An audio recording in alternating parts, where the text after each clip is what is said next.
How to turn off background data on apps.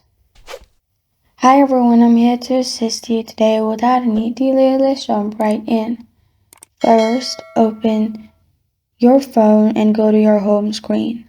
Hold on to the app you want to turn off background data off. Then click on App Info. After you've clicked on App Info, you'll find this kind of screen pop up. Click on Mobile Data and Wi-Fi. Then in here you'll find background data. Simply click on it to turn it off. Make sure the circle is on the left side. This was of YouTube. You can do same thing of other apps.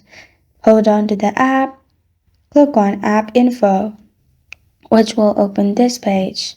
In here, go to Mobile Data and Wi-Fi and turn off background data. This is how to turn off background data on apps. Thank you for joining me today. If this video helps you out, please leave a like and subscribe for more. Got a question or want to suggest a topic? Comment below. Thank you for watching.